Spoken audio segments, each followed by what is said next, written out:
Right now, this very second, someone is walking into a meeting room, a coffee shop, a dinner party, and without uttering a single syllable, every person in that space tilts their attention toward them like sunflowers turning toward light.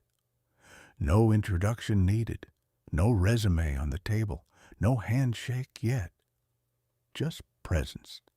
And suddenly, the entire room quietly reorganizes itself around this one person. You've seen it. You've felt it. That strange gravitational pull certain people carry everywhere they go.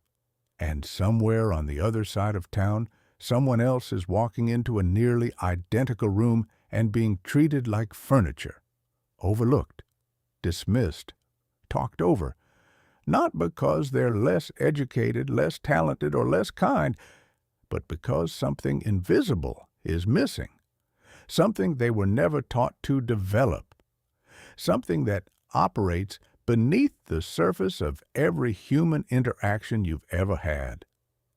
Here's what nobody wants to say out loud. Respect doesn't wait for you to earn it slowly. It doesn't care about your credentials, your experience, or how genuinely good a person you are. Respect is granted or withheld in the first few seconds of any encounter, and those seconds are governed by psychological mechanisms so deep, so ancient, and so automatic that most people go their entire lives without ever knowing they exist. This is not about becoming someone you're not. This is not a manipulation manual. This is about understanding the actual code, the invisible operating system running beneath every human interaction, and learning to work with it rather than against it.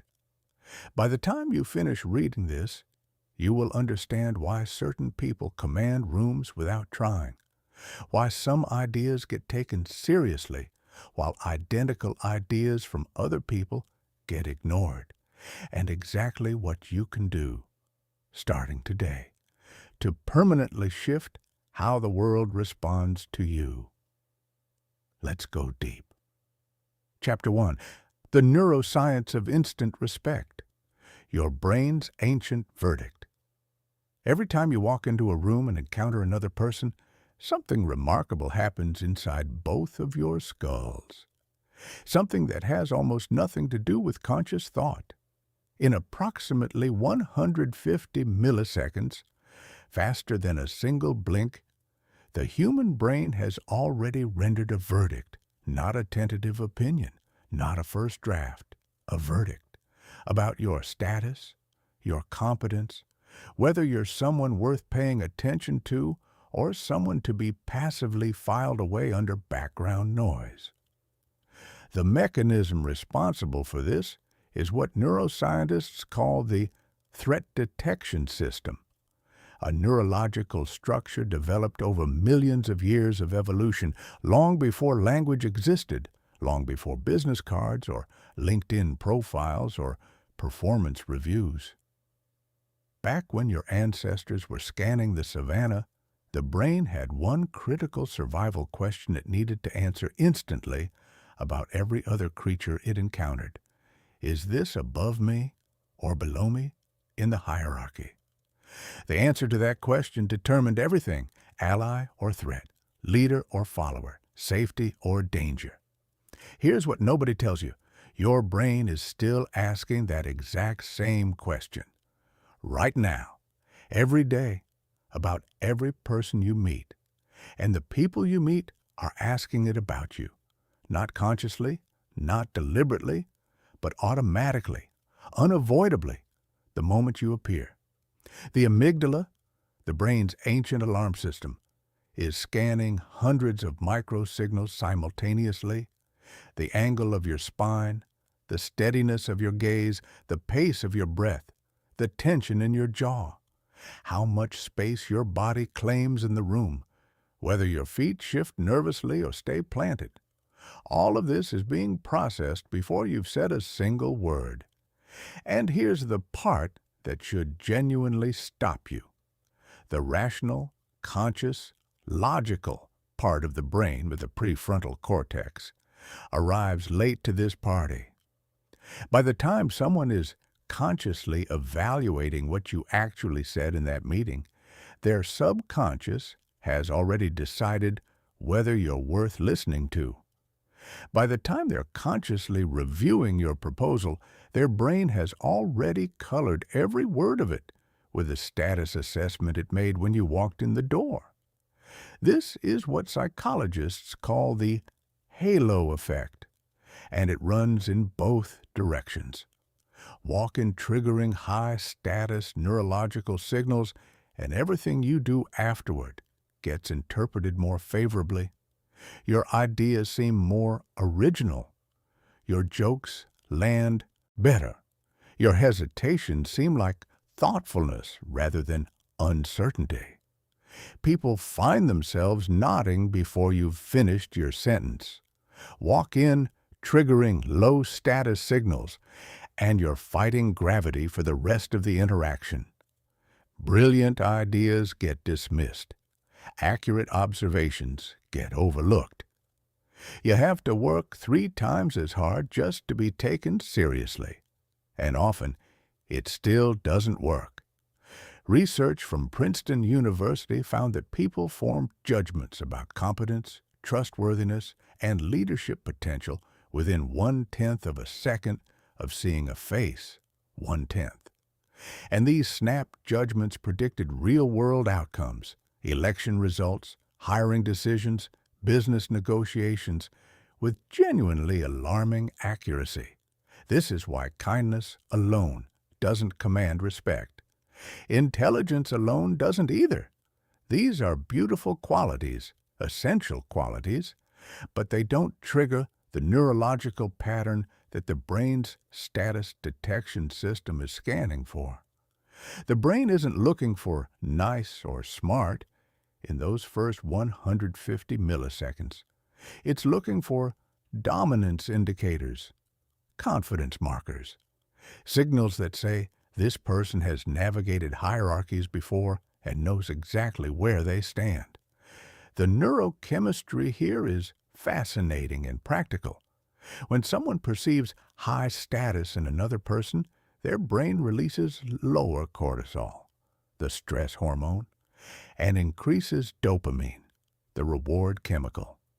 In simple terms, you make them feel good without doing anything.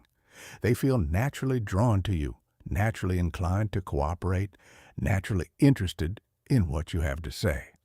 The reverse is equally true. Low status signals trigger a subtle cortisol spike in the other person, a quiet biological discomfort that makes them want to maintain distance, assert dominance, or simply disengage. And then there are mirror neurons, one of the most important discoveries in modern neuroscience for understanding human influence. These specialized brain cells fire both when you perform an action and when you observe someone else doing it. They are the neurological basis of empathy, imitation, and emotional contagion. What this means for you is profound. Your internal state is literally contagious. If you carry calm, grounded confidence into a room, the people around you begin to feel calmer and more grounded. If you carry anxiety, uncertainty, and a quiet hunger for approval, others begin to mirror that.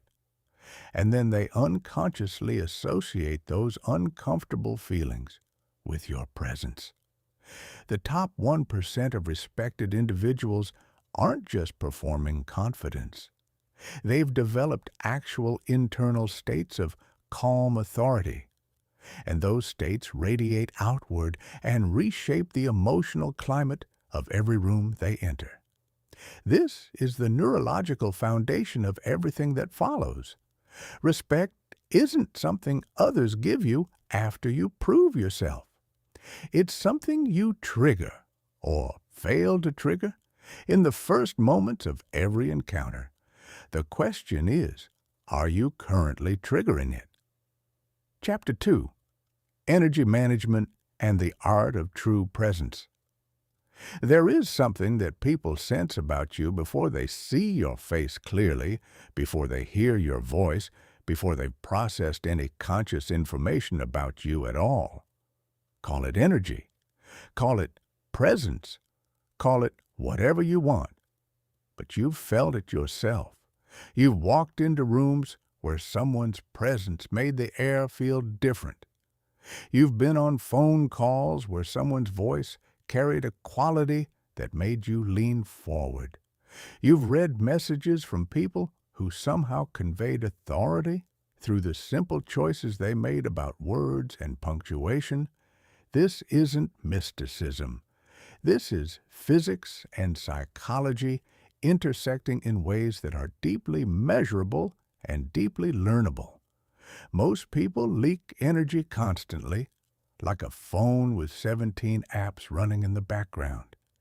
They seek approval through their tone of voice, that subtle upward lilt, that nervous laugh at the wrong moment, that compulsive need to check whether the other person is still engaged. They communicate uncertainty through their body. The fidgeting, the constant adjusting, the inability to stay still in silence. They telegraph neediness through their words, over-explaining things that didn't need explaining, justifying decisions that didn't need justifying, apologizing for thoughts before they've even finished thinking them. This energy leakage is what psychologists call the approval trap. The moment someone senses that you need something from them, particularly their approval, their validation, their reassurance that you're okay, you've automatically positioned yourself below them in the social hierarchy. Not because of anything you said, not because of anything you did, because of a feeling they got from you. The highest respected individuals operate from what we might call centered presence.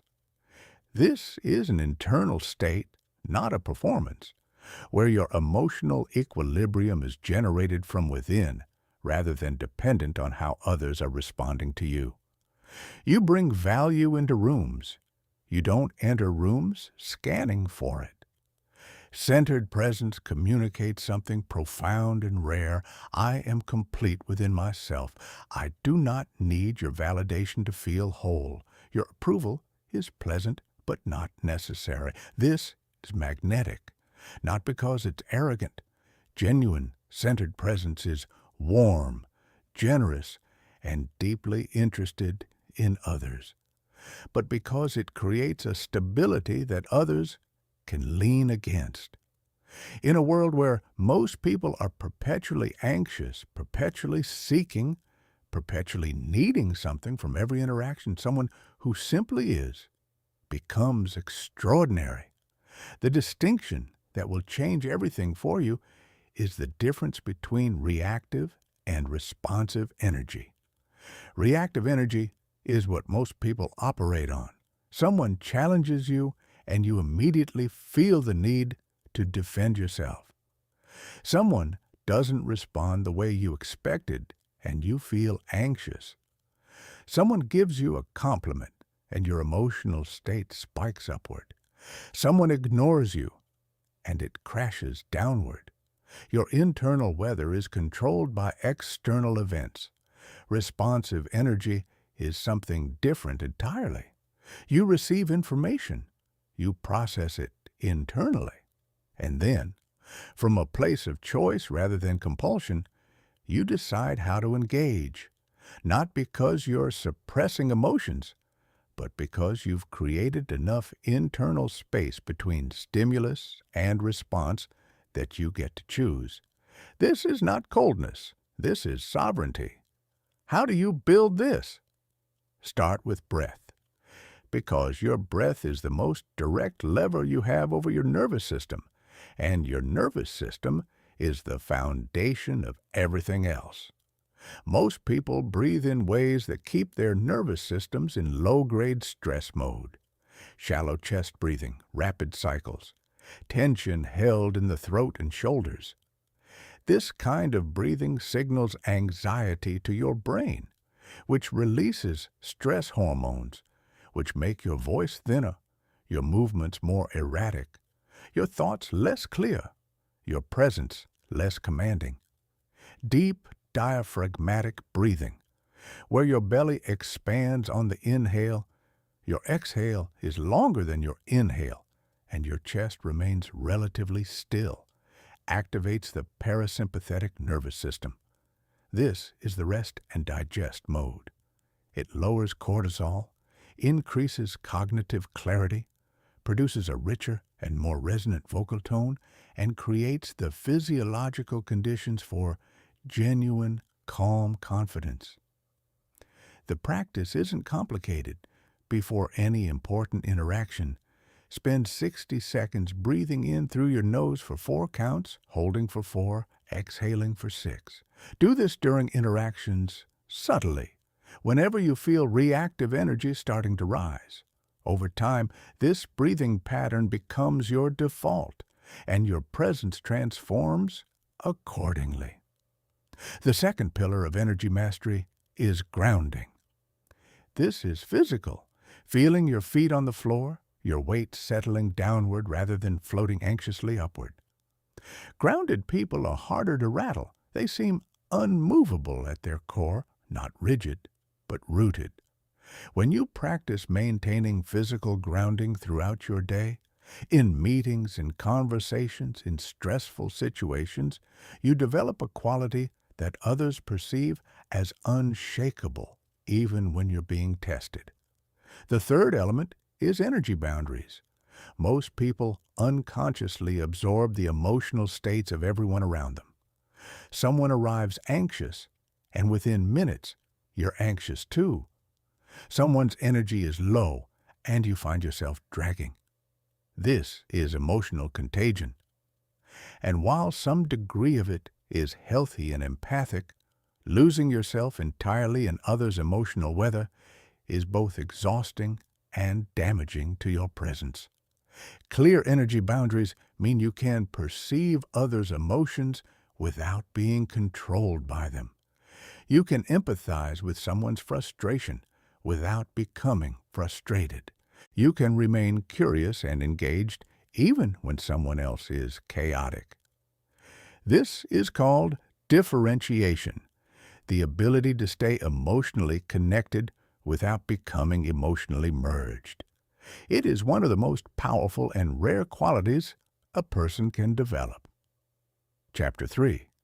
Strategic Communication. Words that build. World's language is either building your authority or quietly dismantling it. There is no neutral. Every time you speak, you are broadcasting a signal about how seriously you take your own thoughts and ideas.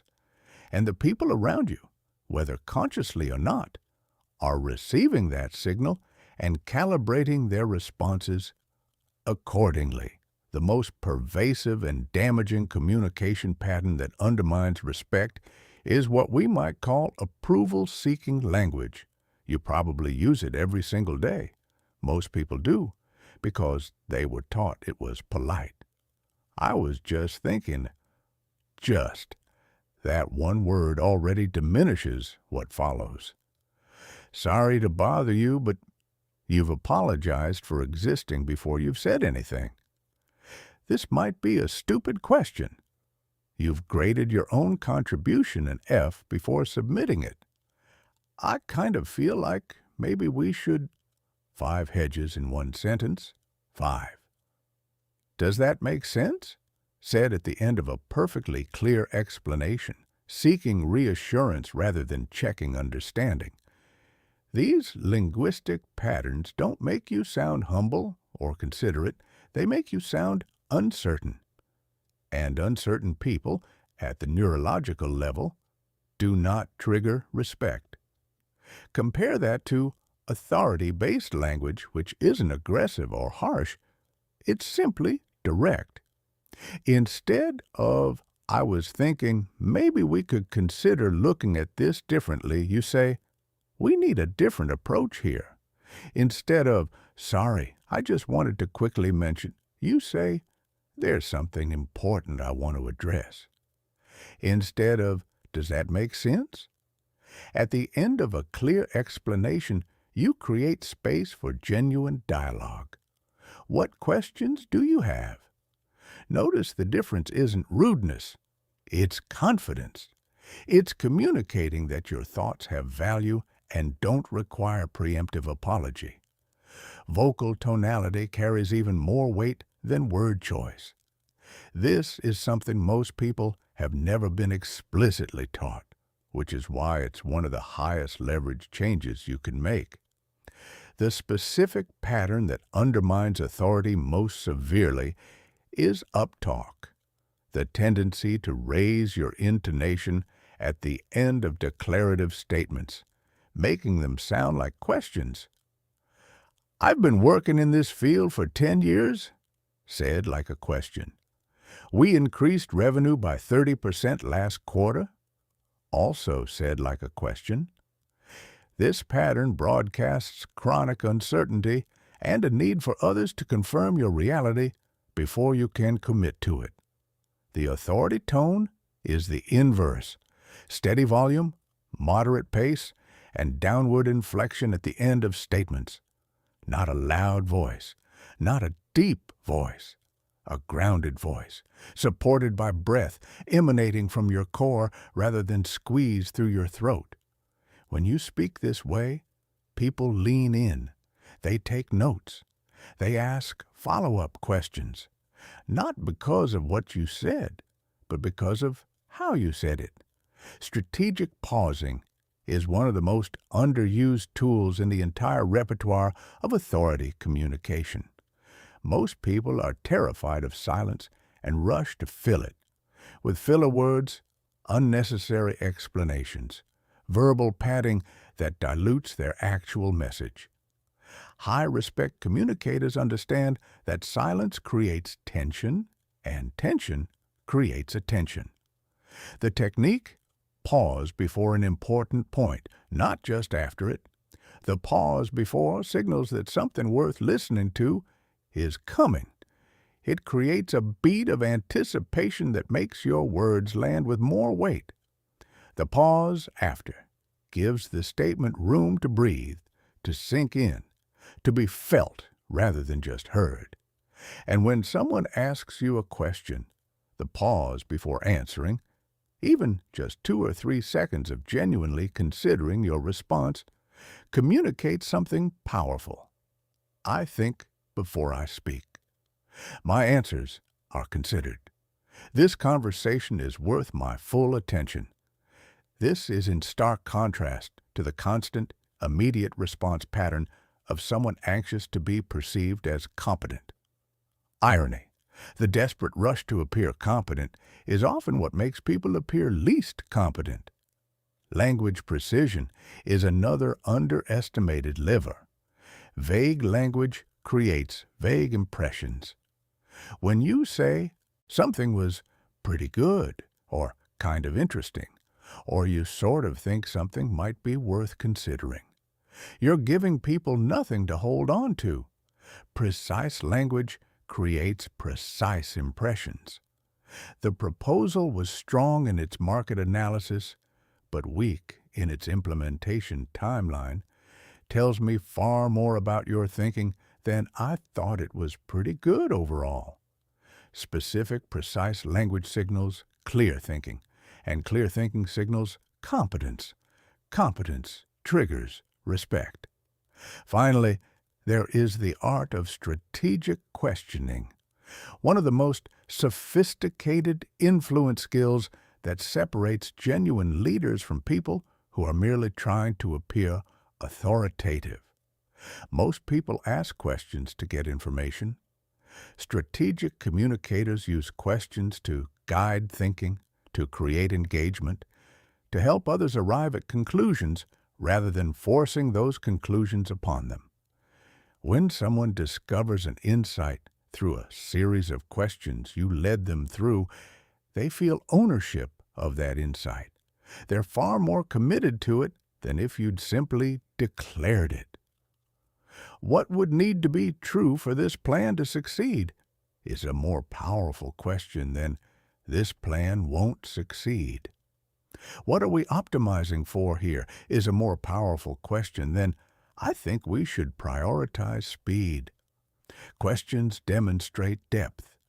Questions invite thinking.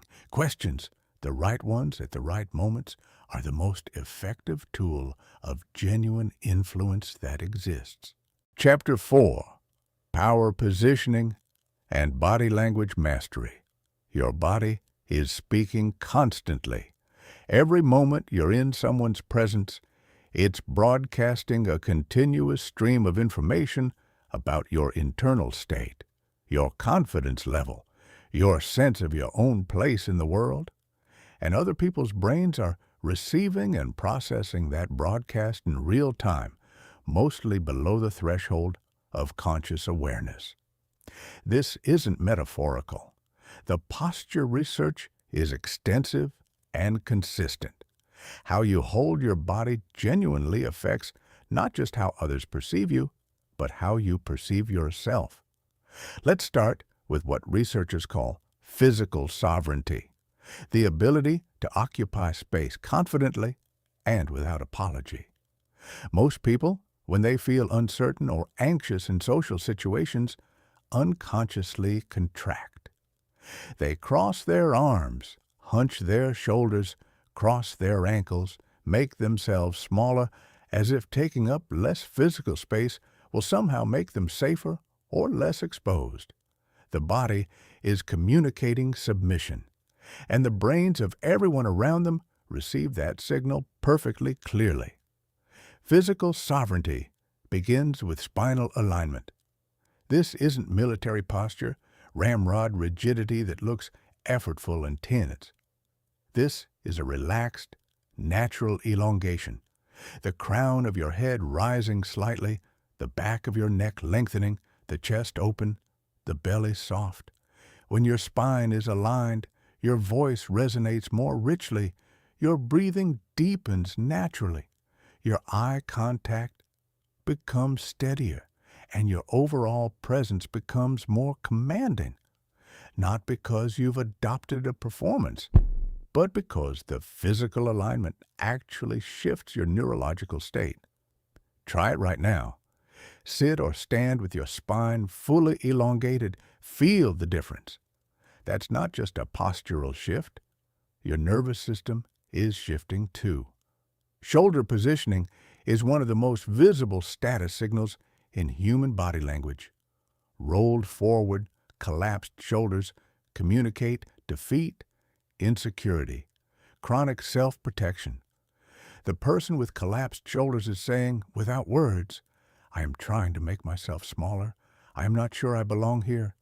Open shoulders, shoulder blades settling gently toward the back ribs, chest naturally widening, communicate confidence and openness.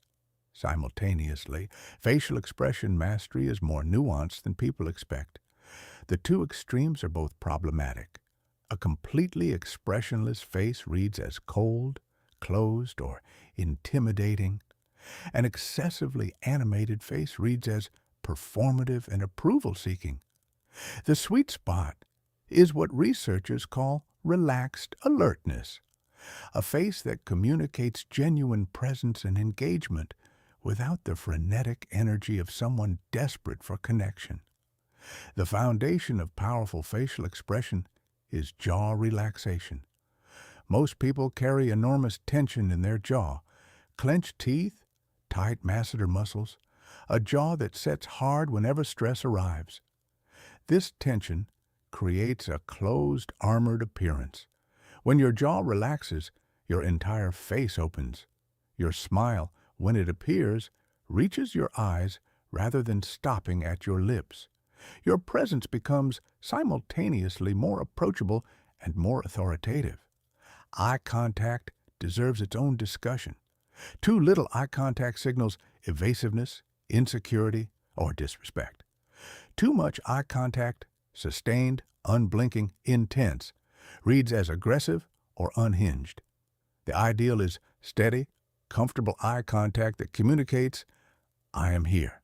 I see you. I am not afraid to be seen." A practical guideline. Maintain eye contact roughly 60 to 70% of the time when listening and roughly 40 to 50% when speaking. Look away to think, not to hide. Gestural power comes from using hand and arm movements that reinforce your message rather than betraying your anxiety. Nervous gesticulation, constant fidgeting, self-touching, touching your face, neck, arms repeatedly, repetitive movements, signals internal chaos. Purposeful gestures that originate from your core and emphasize your words signal confidence and clarity. The rule: if a gesture adds emphasis to what you're saying, use it. If it's filling nervous energy with movement, eliminate it. And spatial awareness, the study of how you move through and position yourself in physical space, is the final piece of body language mastery. High-status individuals move with intention. They don't rush. They don't shuffle. They don't hesitate visibly at thresholds. They cross rooms with the quiet authority of someone who belongs exactly where they're going. This is the quality that martial artists call centered movement, where actions originate from the core and flow outward, creating an impression of integrated power that appears effortless, even when you're moving quickly. Chapter 5.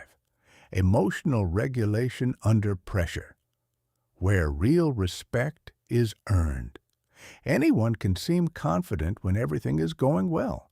The real test, the one that either cements or destroys lasting respect, is what happens when pressure arrives. When someone challenges you publicly, when things go wrong and everyone is looking at you to see how you'll respond. When the unexpected happens and the question in every room is, does this person have genuine strength, or is the confidence we saw just a veneer that cracks under pressure? The physiological reality of stress is important to understand here. When someone challenges your authority, criticizes your work, or attempts to provoke you, your body automatically triggers what neuroscientists call the threat response. Your heart rate increases. Your breathing shallows. Stress hormones flood your bloodstream. Your brain shifts from strategic thinking mode to survival mode. In survival mode, you have 3 instinctive options: fight back, flee, or freeze. Most people default to one of these almost automatically, and all 3, in professional and social situations, tend to broadcast exactly the thing you're trying to hide, that you can be destabilized. The people who command the deepest, most lasting respect are those who've developed what psychologists call distress tolerance, the ability to experience discomfort without immediately needing to escape, defend, or react. This is the capacity to feel the heat without pulling your hand away. It's worth being clear about what this is and isn't. It's not emotional suppression. It's not pretending you don't feel challenged or uncomfortable. It's creating enough space between the stimulus and your response that you get to choose your behavior rather than being driven by it. The tactical breathing technique is your most immediate resource when pressure arrives. Breathe in for 4 counts. Hold for 4. Exhale for 6. This specific pattern, longer exhale than inhale, directly activates the parasympathetic nervous system and interrupts the cortisol cascade. You can do it without anyone noticing, and within 60 seconds, you will think more clearly and feel more grounded. Mental reframing is the cognitive partner to breath control.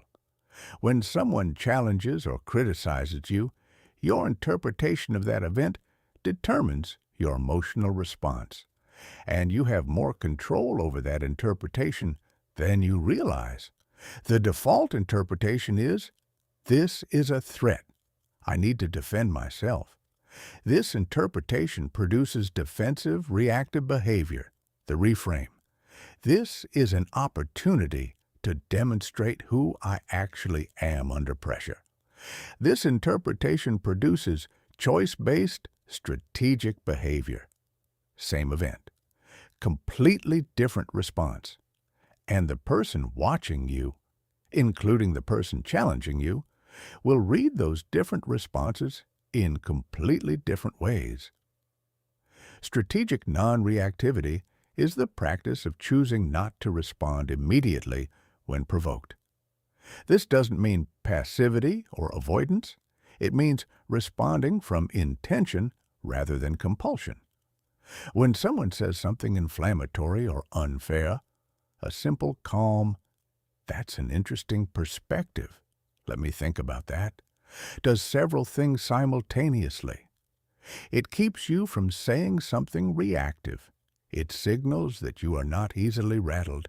It deflates the other person's provocation, since provocation only works when it gets the reaction it's designed to produce. And it buys you the seconds your nervous system needs to shift from reactive to responsive mode. Boundary maintenance under pressure is one of the most critical skills for sustained respect. Many people who seem confident in normal conditions collapse their boundaries when someone presses hard enough. They back down, not because they were wrong, but because the discomfort of holding the line became more than they wanted to manage. The most effective boundary language is calm, direct, and factual, not emotional or defensive. That approach doesn't work for me. I need this to be handled differently.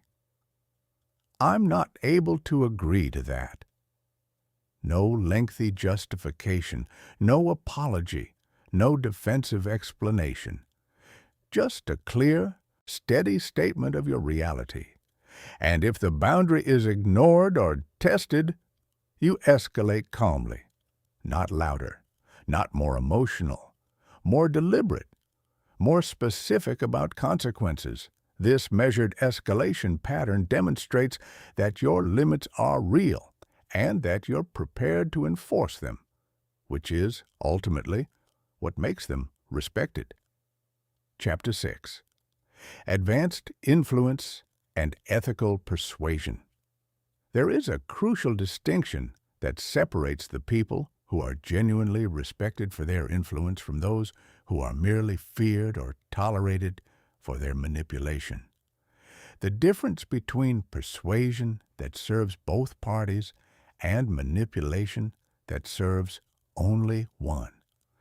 Manipulation seeks outcomes for yourself at someone else's expense, through deception, through emotional exploitation, through engineering situations where someone doesn't realize they're being steered. People can sense this, maybe not immediately, maybe not consciously, but eventually they feel the residue of it. And when they do, whatever respect they had for you collapses completely and often irreversibly. Ethical persuasion is something completely different. It uses psychological principles to help others see possibilities and perspectives they might genuinely benefit from in service of outcomes that are genuinely good for everyone involved. The distinction matters enormously in practice and in the kind of respect it ultimately generates. The principle of reciprocity is one of the most powerful forces in human psychology. When someone does something genuinely valuable for you, you feel naturally inclined to return that value. This isn't manipulation when applied honestly. It's simply how human relationships function at their most fundamental level. The key word is genuinely, not performance of generosity, not strategic gift-giving designed to manufacture obligation, actually providing value, useful information, a meaningful introduction, an honest insight that helps someone solve a real problem. The more specific and relevant your contribution to someone's actual situation, the more powerful the reciprocal bond it creates, and the more respect it generates for your competence and generosity simultaneously.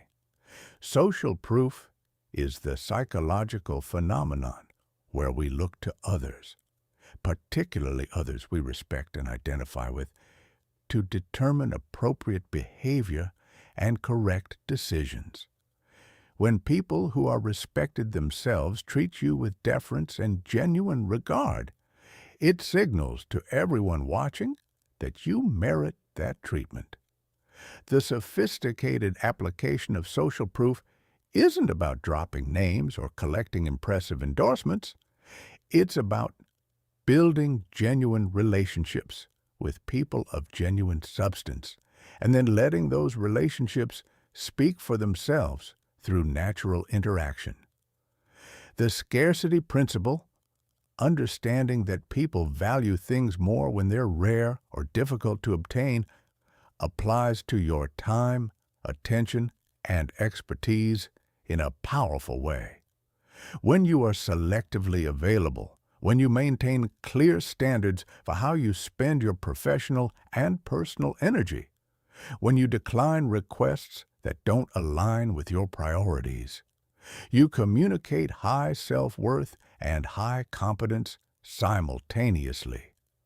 This isn't about artificial unavailability or manufactured mystique. It's about genuinely valuing your own contributions enough to be selective about how you share them. People respect those who respect themselves. And the selective deployment of your time and expertise teaches others to value what they get from you. The principle of liking recognizes that we're more influenced by people we genuinely like, and more importantly, people who genuinely like us. Not performed interest, not calculated rapport, actual curiosity about who someone is, what they're working on, what they care about, what their experience of their own life is like. Active listening, real active listening, not the performance of nodding while waiting for your turn to talk, is one of the most powerful relationship-building skills available. When you're truly listening, you're listening for what someone values, what they're concerned about, what they're hoping for, what they're afraid of. And when your responses reflect that you've actually heard all of that, people feel something rare and profound. This person actually sees me. That experience creates trust and connection at a level that no technique can manufacture. Chapter 7. Reading and adapting to different personality types. One of the most common mistakes even intelligent, well-intentioned communicators make is using the same style with every person they encounter. They find the approach that feels natural and authentic to them, and they apply it universally, regardless of whether it actually connects with the person in front of them. This is the conversational equivalent of speaking only English to everyone in the world and assuming that if they don't understand, they're not smart enough. Understanding personality styles isn't about becoming a different person. It's about translating your authentic self into a language that different kinds of people can actually receive. The driver personality, direct, decisive, results-focused, fast-moving, wants to know 3 things quickly: what you want, why it matters, and what you need from them. Drivers respect competence and decisiveness. They find indecision and excessive relationship building before business to be frustrating and slightly disrespectful of their time. With drivers, lead with your main point. Be specific about timelines and outcomes. Match their energy and pace. Don't soften every message with cushioning they didn't ask for and don't need. Build trust through performance, not through conversation. The analytical personality, thorough, systematic, data-driven, skeptical of shortcuts, wants evidence, logical reasoning, and time to evaluate options carefully before committing to anything. Analyticals are not being difficult when they ask detailed questions and want complete information. They're being responsible in the way their mind genuinely works. With analyticals, come prepared. Back up your claims with specifics. Don't rush their decision-making. Acknowledge limitations and potential complications rather than presenting artificially optimistic pictures. Your credibility is built through accuracy, not enthusiasm. The expressive personality, enthusiastic, social, creative, energized by connection and recognition, wants to feel the excitement of possibility before drilling into details. Expressives bring enormous creative energy and genuine warmth to everything they touch, and they do their best work in environments that acknowledge and celebrate that contribution. With expressives, make time for the relationship before the transaction. Show genuine enthusiasm for their ideas, not performed enthusiasm, but the genuine interest that often appears naturally when you let yourself actually engage with creative energy. Give them space to think out loud. Acknowledge their contributions publicly. The amiable personality, harmony-oriented, relationship protective, concerned about how decisions affect everyone involved, moves more slowly not because they're indecisive, but because they're genuinely attending to factors that other personality types sometimes overlook. They want to know that change will be implemented thoughtfully, and that relationships won't be sacrificed for short-term gains. With amiables, take time to understand everyone's perspective, not just the majority view. Be honest about how transitions will be managed. Emphasize stability and care alongside outcomes. Build consensus rather than just building buy-in. The meta skill here is social intelligence. The ability to read these patterns quickly, accurately, and without projecting your own preferences onto others. The signals are there. Pace of speech, directness of eye contact, focus on details versus big picture, degree of personal disclosure, response to disagreement.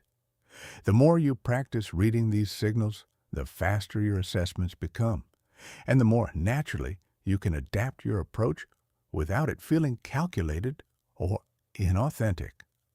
Chapter 8. Building long-term authority and reputation. Instant respect opens the door. Sustained respect keeps it open, and over time ensures that the door opens before you even knock. Long-term authority is built not through dramatic gestures or impressive moments, but through the thousand small interactions and decisions that accumulate into a reputation.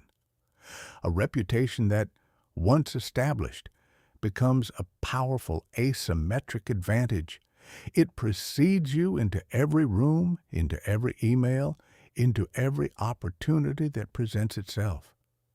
The foundational principle is behavioral consistency. People deeply respect those who act in accordance with their stated values, even when, especially when, it's inconvenient or costly to do so. Consistency allows others to predict how you'll behave in future situations, and that predictability creates trust. Most people are consistent when consistency is easy. The moments that genuinely define reputation are when consistency requires something, when keeping a commitment is inconvenient, when holding a position invites conflict, when doing the right thing has a cost. These moments are noticed. They are remembered. They are the raw material from which genuine authority is built. Intellectual honesty is the second cornerstone of lasting respect. This means acknowledging when you don't know something rather than bluffing, admitting when you've made a mistake rather than burying it. Changing your position when genuinely presented with better evidence rather than holding a line for the sake of appearing decisive. Most people fear that admitting uncertainty or error will damage their credibility. The opposite is true. Intellectual honesty signals security, the deep security of someone who doesn't need to be right about everything to feel okay about themselves. And security is one of the most attractive and rare qualities a person can project.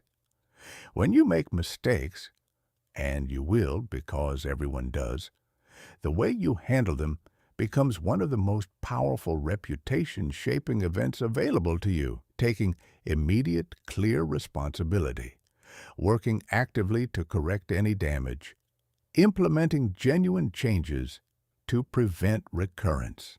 This pattern demonstrates exactly the kind of character that people feel safe trusting with greater responsibility. Strategic value creation means consistently contributing insights, solutions, and perspectives that others genuinely couldn't easily get elsewhere. This requires developing real expertise, not a superficial familiarity with trending topics, but deep competence in specific domains, and sharing that expertise generously. The people who generate lasting authority are the ones others think of first when a specific kind of problem appears. They become synonymous with a type of value that's reliably excellent and genuinely useful. That reputation spreads through referrals, through testimonials, through the natural gravity of consistent excellence. Network cultivation is the strategic dimension of reputation building.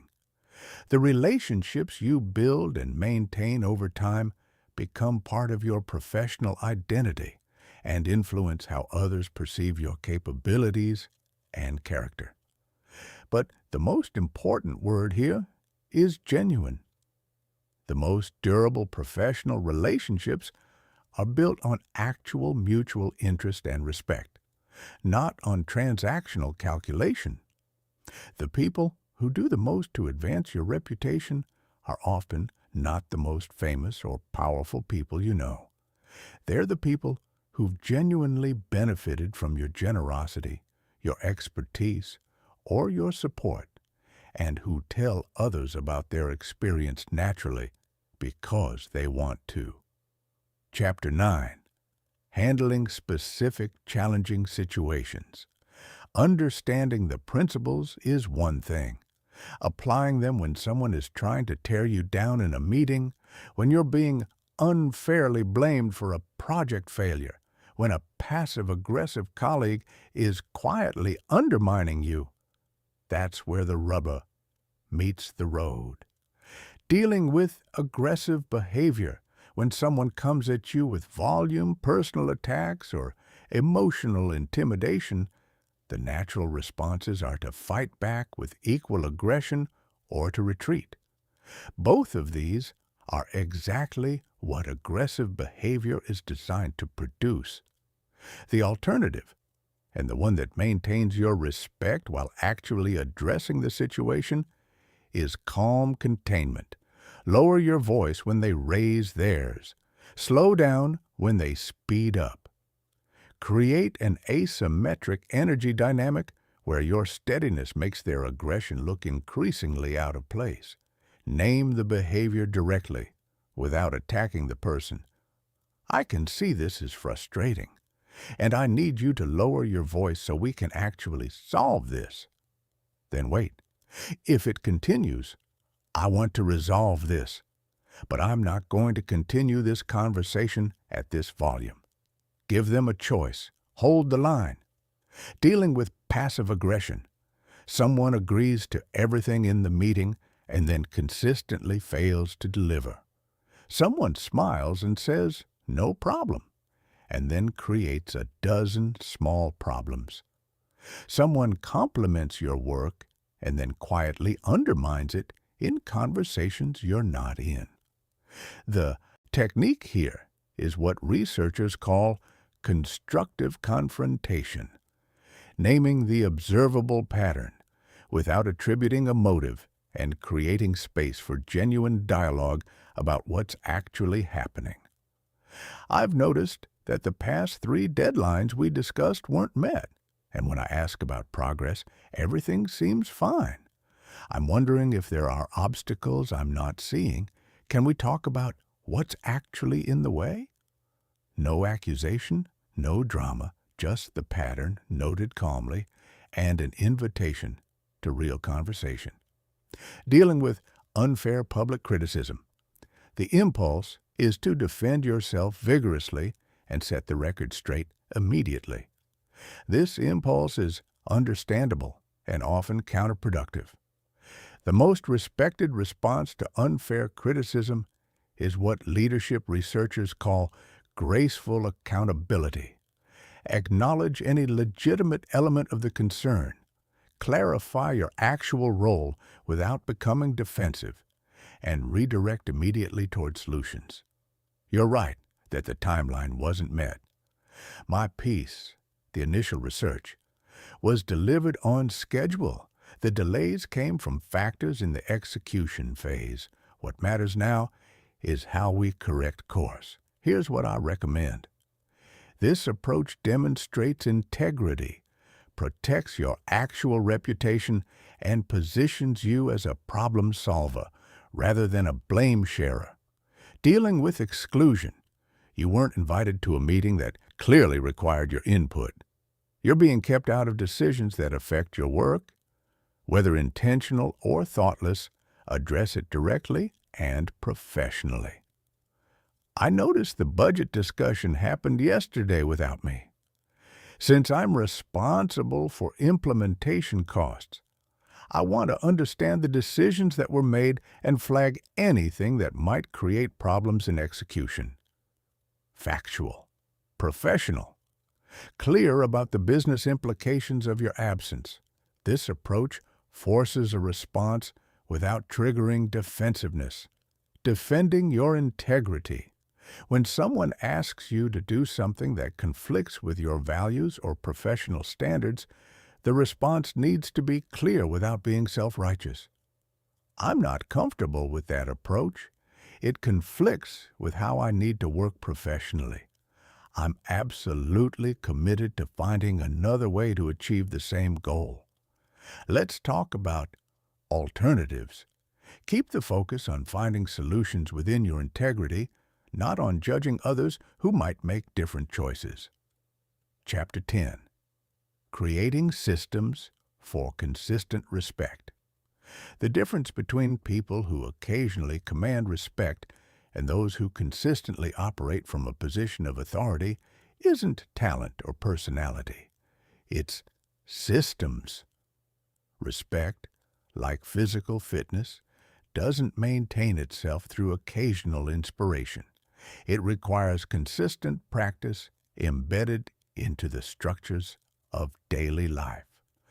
The people who sustain high levels of authority and influence over decades have built systems, habits, protocols, environmental designs that make their best performance their default performance rather than something they have to consciously generate from scratch every day. Environmental design is where to start. Your physical environment, your daily routines, and your organizational systems either support or undermine your ability to show up as your most composed, most capable self. When you're scrambling to find documents, when your workspace is chaotic, when you haven't prepared adequately for an important conversation, all of this bleeds into your presence, and people can feel it. Systematic preparation doesn't have to be elaborate. It just has to be consistent. Have a morning ritual that grounds you before the day's chaos begins. Have a preparation protocol for important interactions. Have an organizational system that means you're never searching for something you need. Communication protocols are the second system. Decide in advance. How quickly will you respond to different types of messages?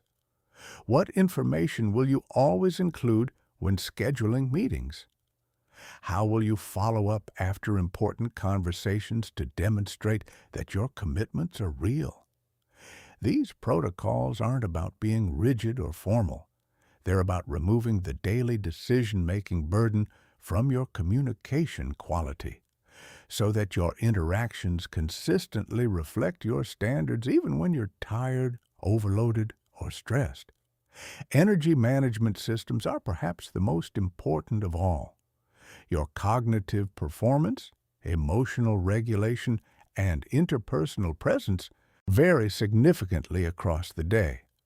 Most people schedule their most important interactions randomly, whenever someone else requests them. The result is often having your most critical conversations when you're at your lowest energy. Know when your peak performance windows are. Protect those windows. Schedule your highest stakes interactions, the difficult conversations, the important presentations, the decisions that will shape your reputation. During those times, whenever possible. Physical energy foundations, sleep quality, nutrition, movement, aren't peripheral lifestyle concerns. They are the substrate on which everything else rests. When your physical baseline is compromised, your emotional regulation deteriorates, your presence diminishes, your decision-making quality drops, and your ability to access your best self under pressure significantly decreases. Continuous learning systems ensure that your competence stays genuinely ahead of your responsibilities. Respect based on competence requires that the competence keeps growing.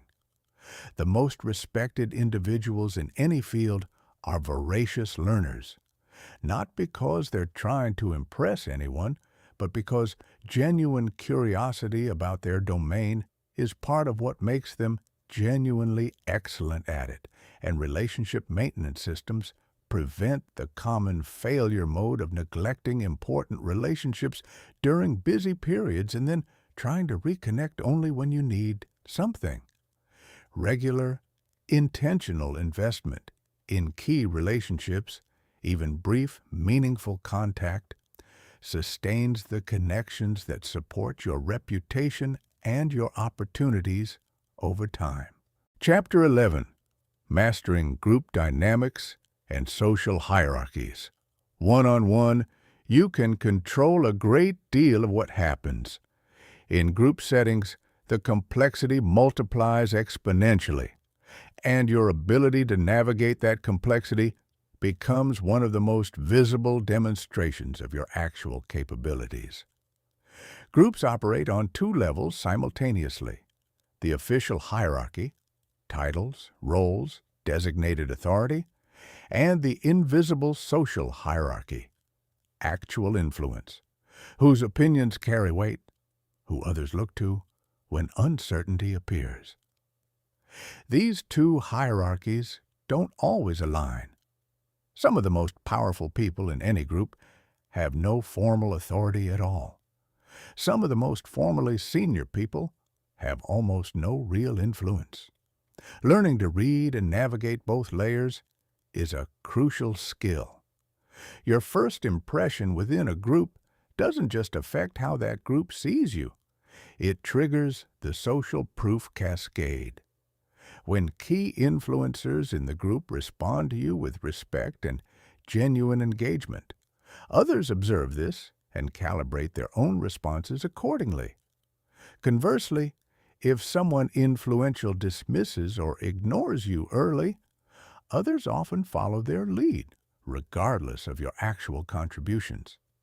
This is why identifying the informal leaders in any group, the people whose opinions and reactions carry disproportionate weight, and making genuine, substantive connection with those people early matters so much. Not flattery, not strategy. Actual, real engagement with what they think and care about. Physical positioning in groups is more powerful than most people realize. Where you sit signals your confidence and belonging.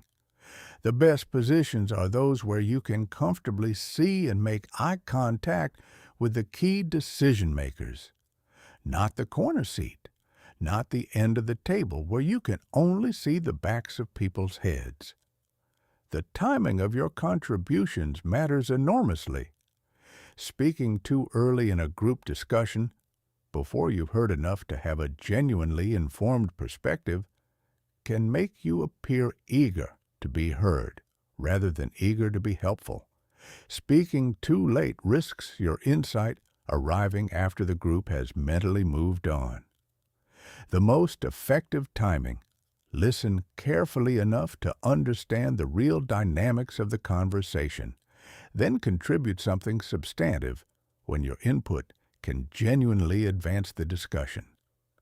Your first contribution to any group sets the tone for everything that follows. Make it count. Managing disagreement in groups requires a particular kind of precision. The most respected group members are those who can hold a different position without making others feel attacked or dismissed. The language of intellectual generosity makes this possible. I appreciate what you're pointing to here, and I want to add a dimension that might complicate it. Not, that's wrong.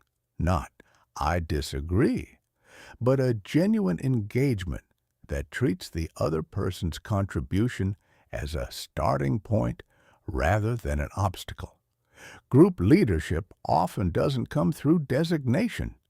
It emerges from repeatedly demonstrating the qualities that help groups function better. Asking the clarifying question that everyone else was thinking but didn't ask. Summarizing divergent perspectives in a way that makes the path forward clearer.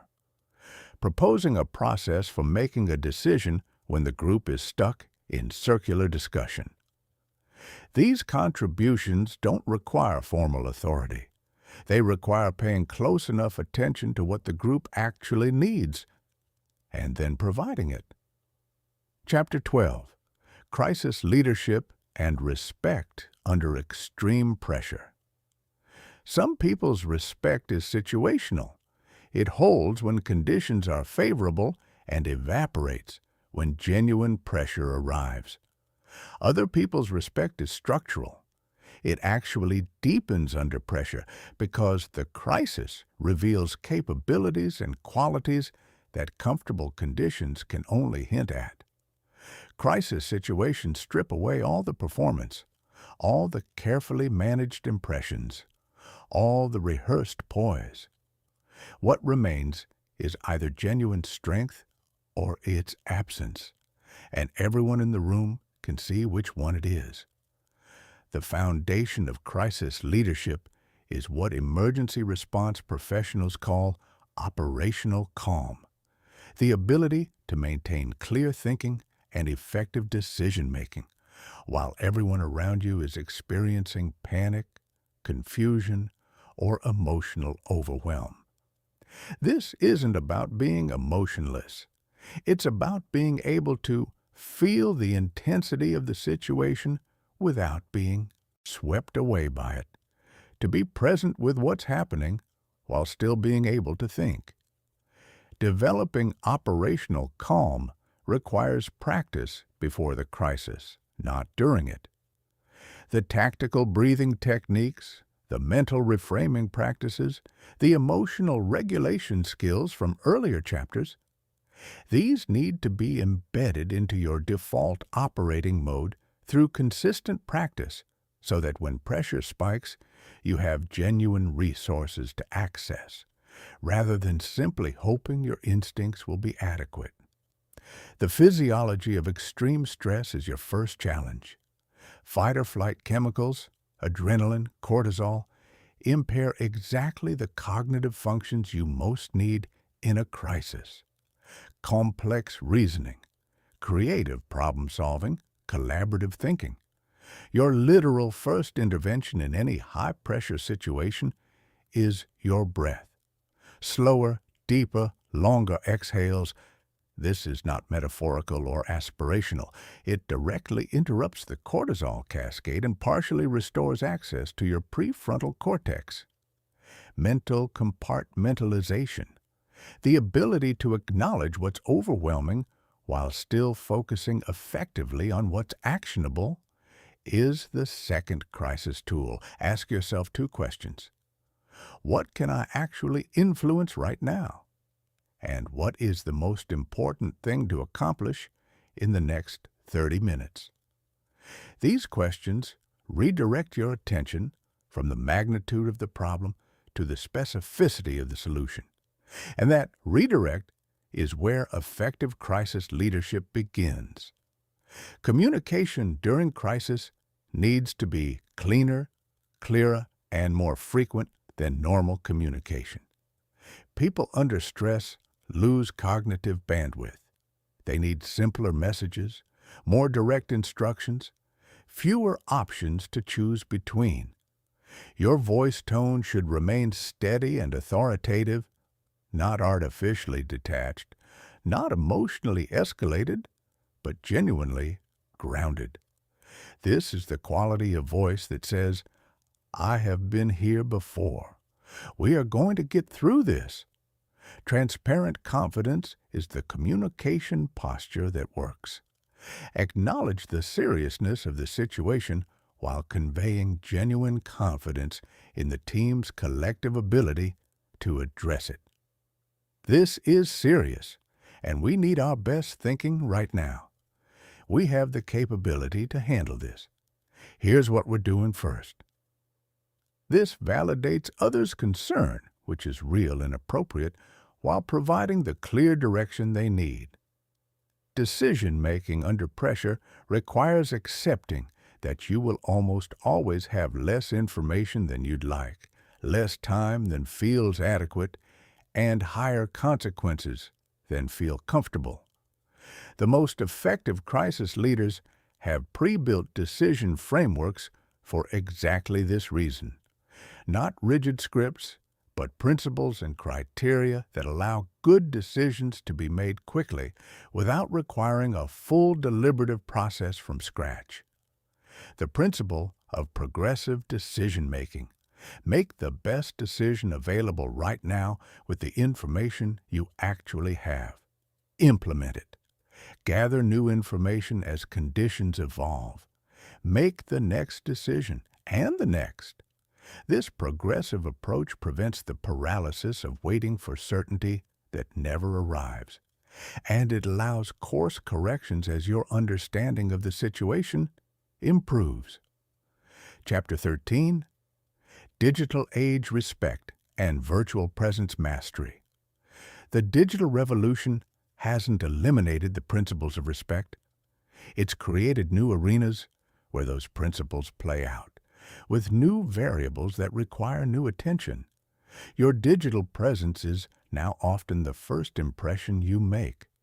Before a meeting, people Google you. Before a collaboration, they review your LinkedIn. Before trusting your expertise, they look at what you've said publicly and how you've engaged in online communities. The impression your digital footprint creates is as real and consequential as your physical presence, and most people manage it far less carefully. Virtual communication removes many of the subtle cues that humans naturally rely on to assess status, competence, and trustworthiness. Micro-expressions are less visible on video. Body language is partially hidden. The immediate feedback loops of physical presence, the subtle shifts in posture, the micro-expressions of agreement or skepticism are delayed or absent. This reduction in available information means that the signals you do send carry disproportionate weight. Your video call setup isn't just technical logistics, it's part of your first impression. Poor lighting, an unstable camera, a chaotic background, audio that cuts in and out. These things don't just create inconvenience, they create impressions about your preparation, your attention to detail, and your respect for others' time. Practical video presence foundations. Camera at eye level, not angled up at your ceiling or down at the top of your head. Lighting from in front of you rather than behind you. Background that's clean without being sterile. And audio quality that makes your voice clearly audible. These are simple, not expensive, and they signal preparation. Your speaking and listening habits need adaptation in virtual environments. Technology introduces latency, small delays between when you speak and when others hear you. Speaking slightly more slowly than normal, pausing longer between speakers to avoid talking over each other, and using explicit verbal cues when you're finished speaking, "I'll hand it back to you now." Smooth the communication in ways that demonstrate both awareness and courtesy. Written communication, email, messages, document comments, creates permanent records that can be reviewed repeatedly. Your writing reveals your thinking process, your attention to detail, and your respect for others' time in ways that a single in-person interaction often cannot. Write clearly. Organize your thoughts before you write, rather than using your correspondence as a thinking out loud exercise. Proofread before sending anything that represents your professional reputation. Social media presence is territory where the gap between intention and impact is often widest. What you intend as casual conversation, others may experience as your considered position. What you intend as humor may land as insensitivity. The principle of digital consistency applies the same standards to online behavior as offline. If you're known for thoughtful, measured communication in person, ensure that your online presence reflects those same qualities.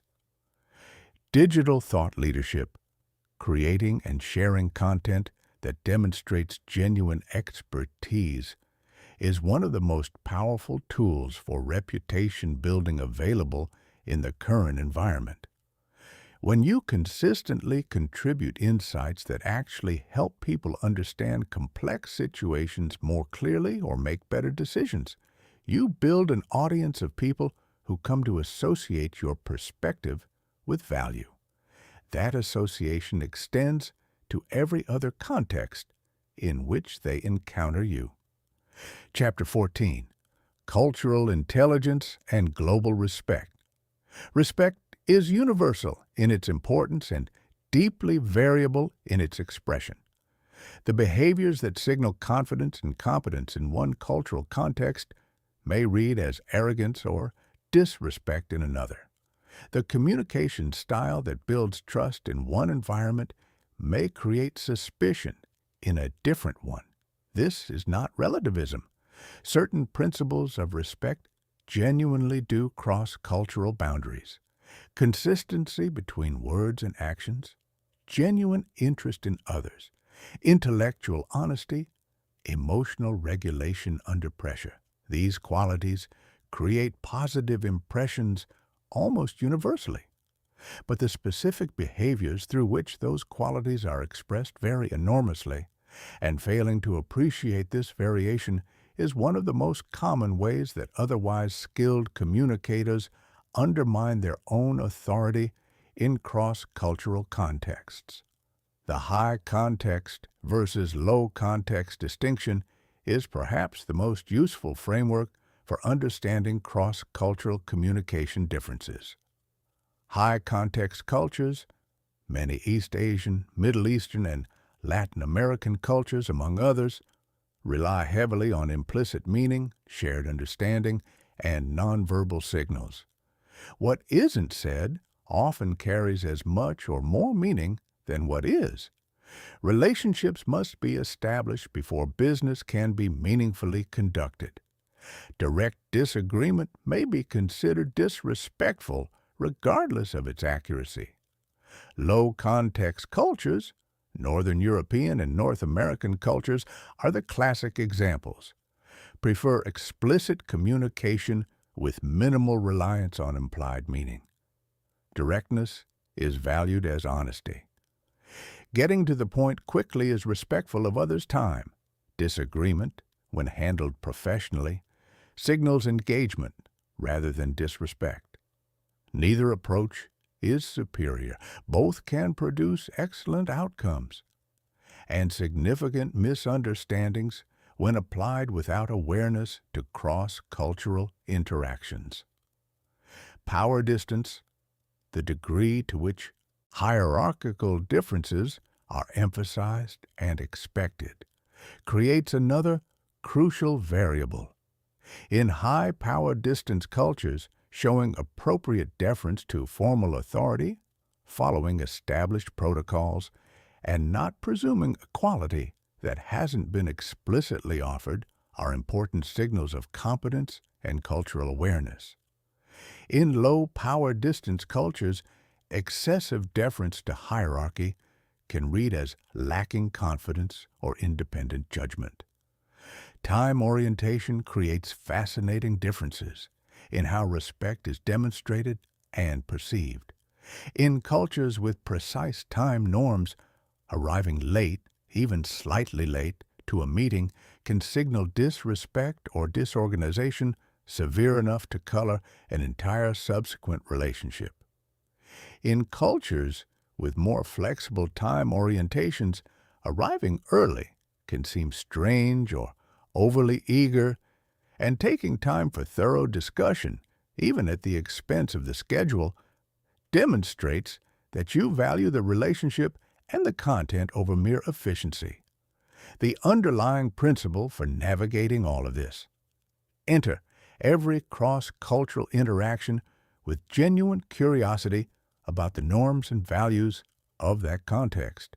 Observe carefully before acting, and demonstrate cultural awareness through your adaptations, rather than expecting others to accommodate your default style.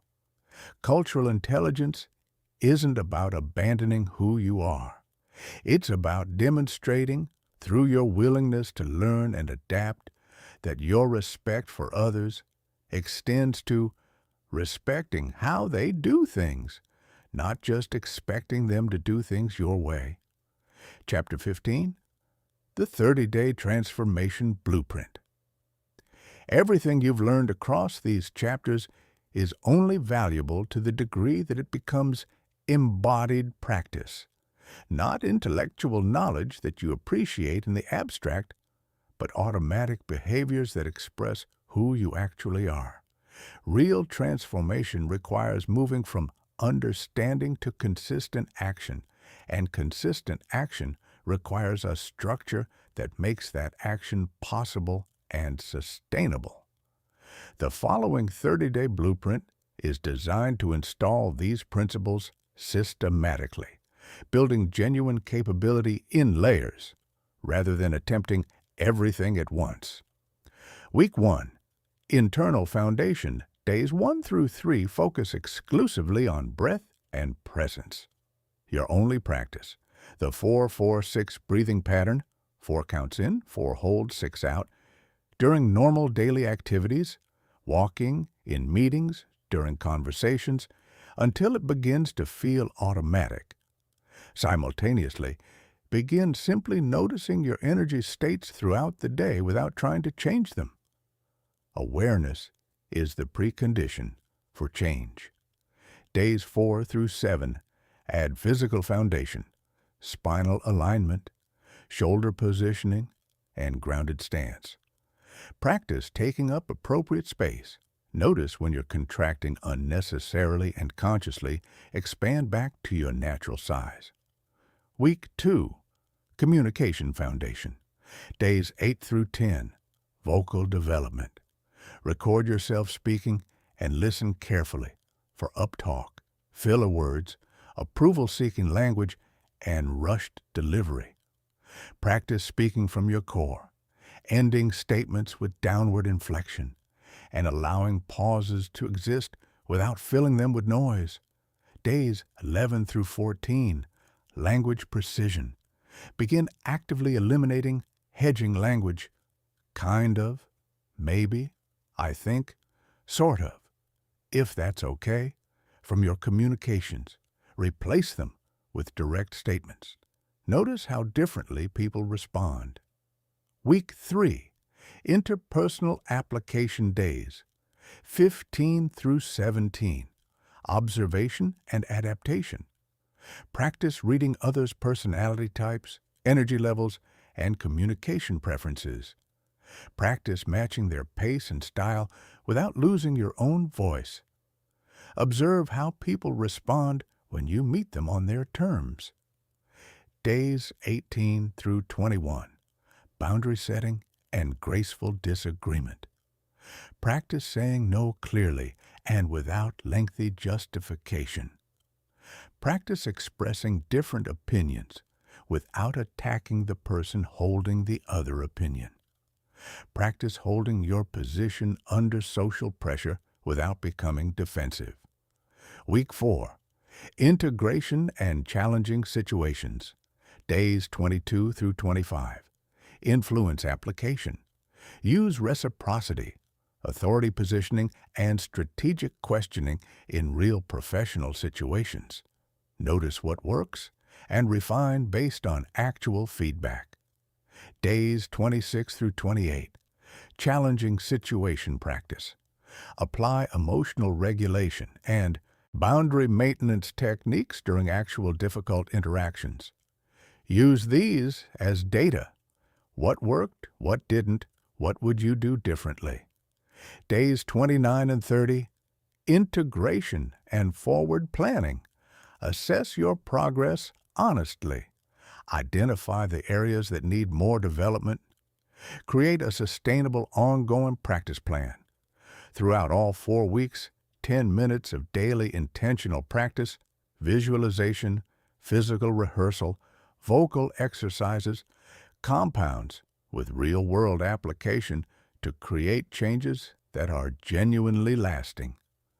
The key to making this work long-term is understanding that respect development, like physical fitness, is an ongoing practice rather than a destination you arrive at and maintain effortlessly.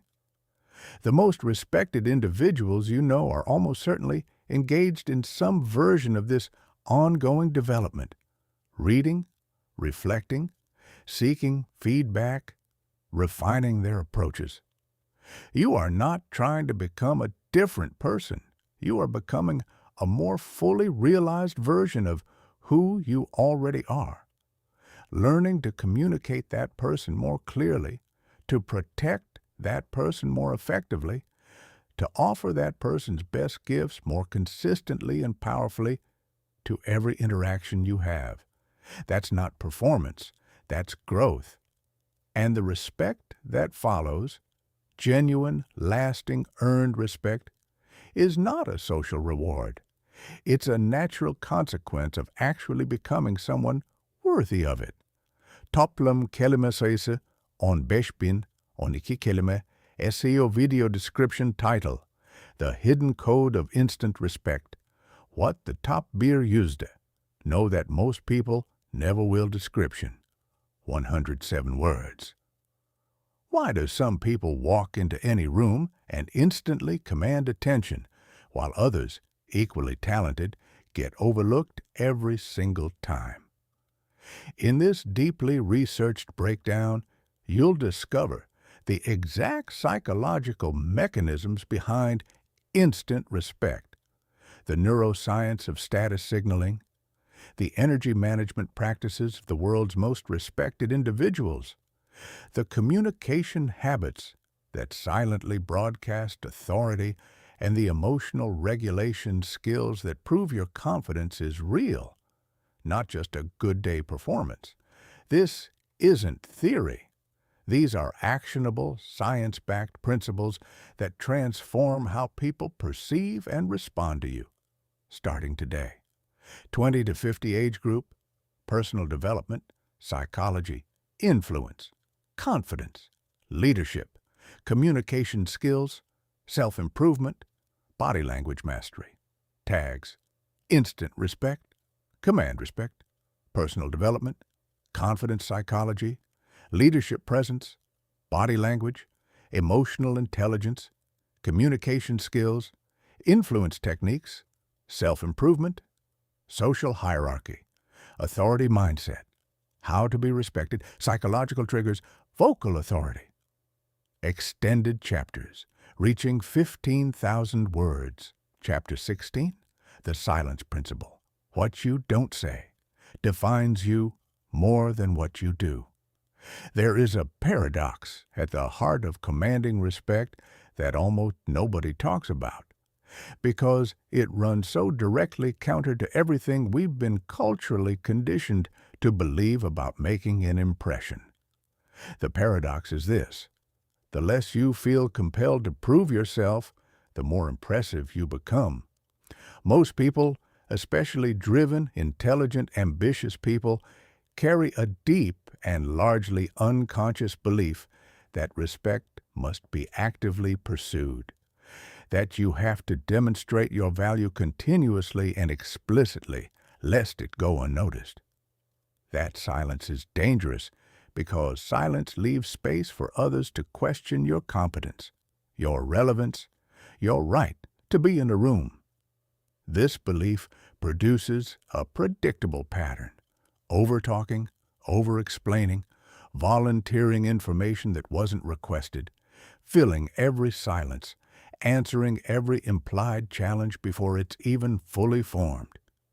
And this pattern, with tragic irony, produces exactly the impression it's trying to prevent: the impression of someone who isn't secure enough in their own value to let it speak for itself. The most respected people in any field have learned, usually through difficult experience, that restraint is a form of power, that choosing what not to say is as important as choosing what to say, that the person who speaks less but speaks with consistent precision and quality is perceived as more authoritative than the person who speaks constantly with variable quality. This is the silence principle. Your presence should carry more weight than your words.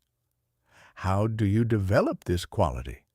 Begin by distinguishing between contributions that are genuinely additive and those that are reflexively self-expressive. Ask yourself, before speaking in any significant setting, does this add something genuinely useful to the conversation, or am I speaking primarily because I feel an internal pressure to be heard, to demonstrate that I'm engaged, to prevent the anxiety of not having contributed?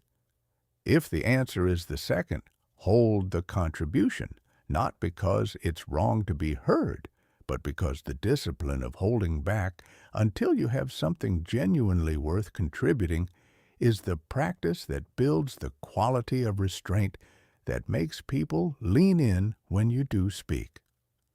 The second practice of the silence principle is comfortable silence in conversation. Most people experience conversational silence as failure, as a problem to be solved with words. The automatic response is to fill the space with something, anything, just to prevent the discomfort. But silence in conversation held without anxiety communicates something powerful. You are comfortable being present without performing. You don't need to fill the space to justify your existence in it. This quality of someone who can be quiet without being absent is extraordinarily rare and extraordinarily attractive. Try it in your next meaningful conversation. When a natural pause arrives, let it breathe for a moment before filling it. Notice how the quality of what both parties say next often improves when you stop rushing to fill every gap. The silence principle also applies to conflict. When someone says something inflammatory or challenging, the default impulse is immediate response: to counter, to correct, to defend. The person who says nothing for 5 seconds, who simply holds the other person's words in visible consideration before responding, communicates a quality that no amount of sharp counterargument can match. I am not afraid of what you just said, and I am not in a hurry to be rid of it. This is the opposite of weakness. It is the most self-assured response available. Finally, the silence principle applies to achievement. The most respected individuals rarely talk extensively about what they've accomplished. They talk about what they're learning, what they're working on, what they find interesting. Their accomplishments emerge through stories and questions and problems they've worked on, not through direct declaration. This indirection creates a quality of authority that self-promotion systematically destroys. Chapter 17. The Consistency Gap. Why most people undermine their own respect. Without knowing it, there is a gap between who most people are in their best moments, at their most focused, most composed, most genuinely impressive, and who they are across the full range of their daily interactions. This gap is larger than most people realize, and it is the primary reason that their respect is inconsistent rather than sustained. Call it the consistency gap. You've seen this in others. The person who is utterly commanding in formal presentations and completely ineffective in informal settings. The person who handles high-stakes negotiations with impressive sophistication and then undermines all of it by complaining petulantly about something minor in front of colleagues. The person who speaks with authority in meetings and then spills nervous approval-seeking energy in social situations. The people around them notice this gap, consciously and unconsciously. And what they conclude from it is that the impressive moments were performance, and the leaked moments are reality. This is devastating for long-term respect. The consistency gap arises from several sources, all of which can be addressed. The first source is state dependency. Your best self is only available when conditions are right. When you're rested, prepared, low stress, and feeling confident, you're excellent. When you're tired, unprepared, or under unexpected pressure, you revert to less functional patterns. If your access to your most capable self is entirely dependent on favorable conditions, your respect will track those conditions rather than your actual character. The solution isn't to eliminate all unfavorable conditions. That's neither possible nor desirable. It's to develop the internal resources to access your best self across a wider range of conditions.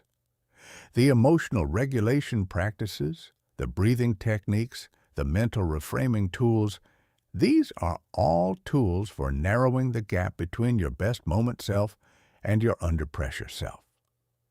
The second source of the consistency gap is compartmentalization failure. You act differently depending on who's watching. How you treat a waiter versus how you treat a CEO. How you talk about people when they're present versus when they're absent. How you behave when you're accountable to others versus when you're only accountable to yourself. People notice these inconsistencies, perhaps not always in the moment, but over time, the pattern becomes visible. And the person who treats those with less power or status differently than those with more, who is gracious upward and dismissive downward, generates the opposite of respect, a quiet, lasting contempt that they often don't realize they've earned. Genuine consistency means treating every interaction as though it's being observed by someone whose respect you care about, because in the most meaningful sense it is. You are observing yourself. And your relationship with yourself, your self-respect, your integrity, is the foundation on which everything else rests. The third source of the consistency gap is energy management failure. You show up brilliantly when you've invested in yourself and show up poorly when you haven't. When you're well rested, exercised, properly nourished, and not chronically overloaded, your presence, your emotional regulation, and your judgment are all significantly better. When you've sacrificed all of those things in the name of productivity, the productivity you get is often lower quality than what you'd have produced from a better baseline. This is a system design issue, not a character issue. The solution is building sustainable recovery into your routines, not as a luxury, but as a professional necessity. The people who sustain high levels of authority and effectiveness over decades have almost invariably found ways to protect their physical and mental resources. The ones who burn brilliantly for a few years and then fade often haven't. Chapter 18. The Identity Foundation. Becoming someone who deserves respect. Everything in this guide, the techniques, the practices, the frameworks, is built on a foundation that cannot be manufactured. Genuine worthiness. You can learn to project confidence while feeling fraudulent. You can master the external signals of authority while experiencing internal chaos. You can develop impressive communication skills while remaining fundamentally disconnected from your own values.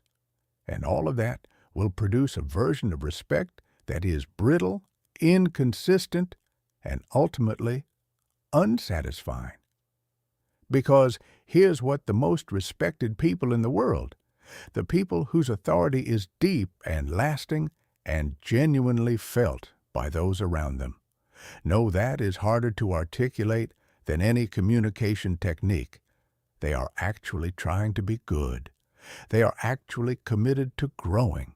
They are actually engaged in the ongoing, difficult, rewarding project of becoming someone whose inner reality is worth respecting.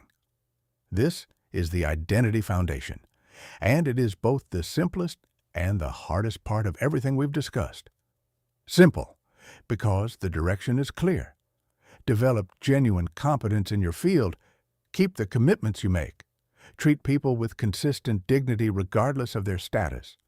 Be honest even when honesty is costly. Take responsibility for your impact. Keep growing hard, because none of these things are accomplished once and maintained effortlessly. They are daily practices. They involve failure and correction and renewed commitment. They require a relationship with yourself that is simultaneously demanding and compassionate.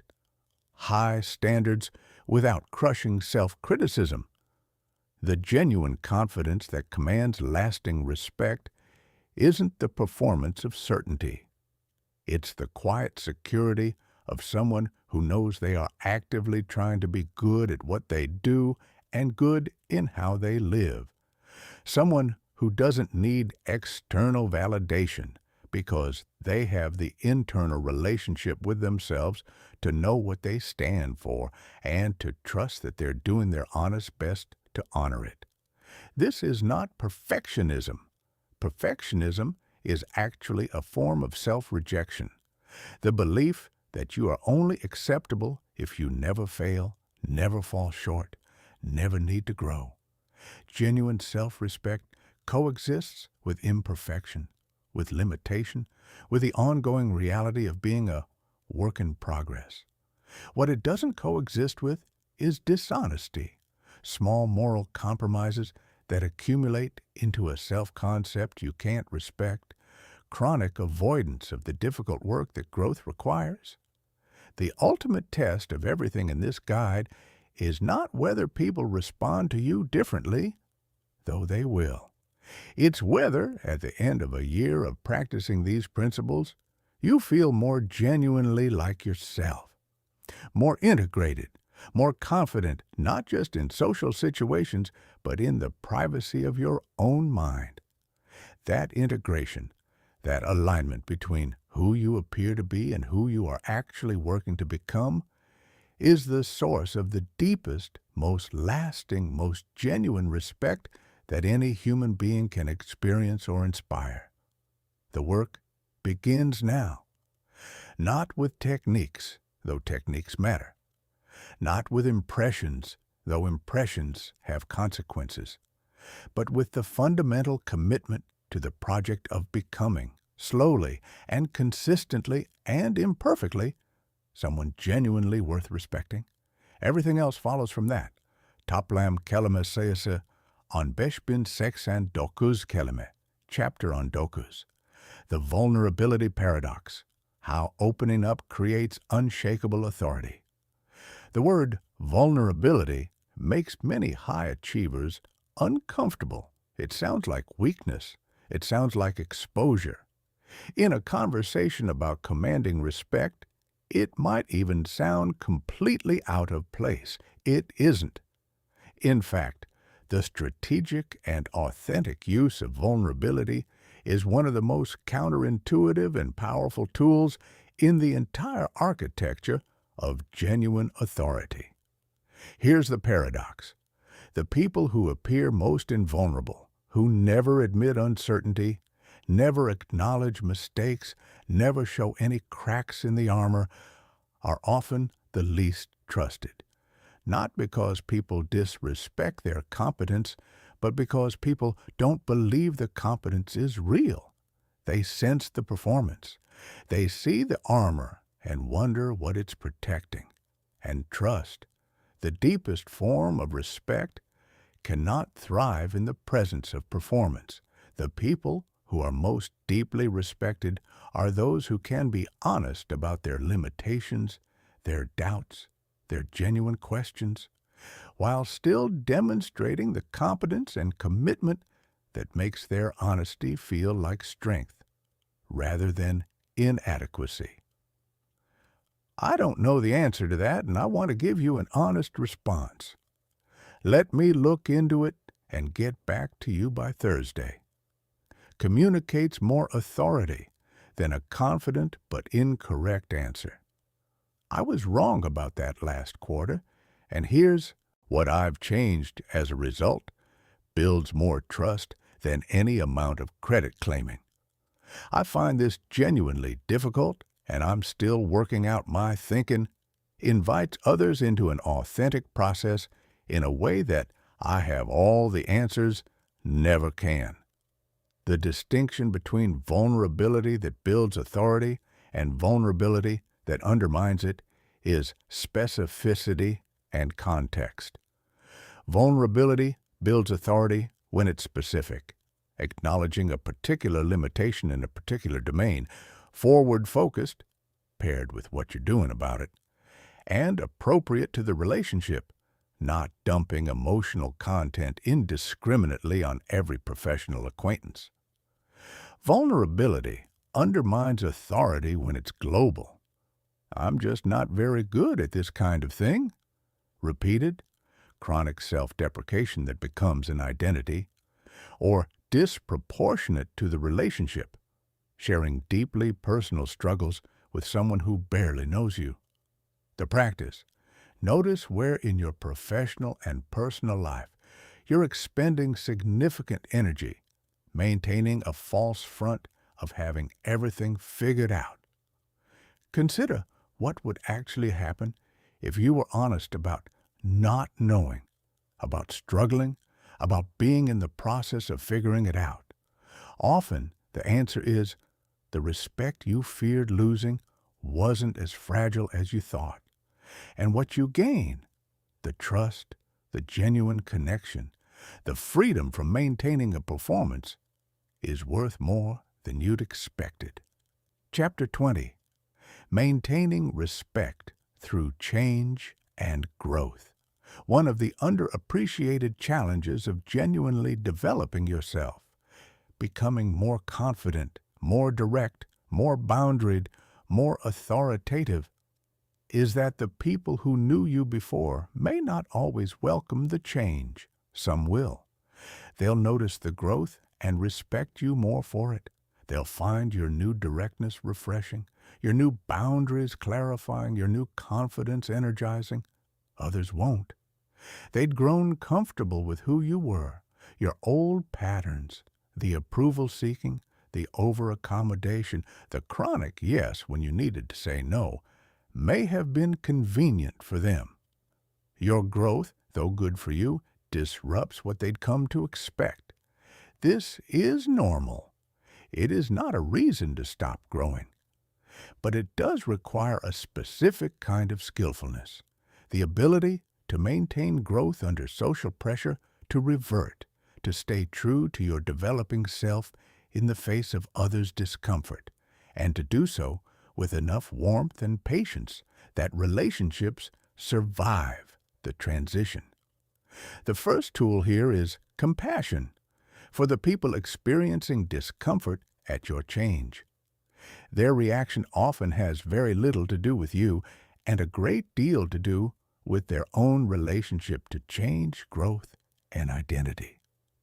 Someone who felt comfortable with your previous boundaries may feel anxious about what your new boundaries say about the dynamic they'd assumed was fixed.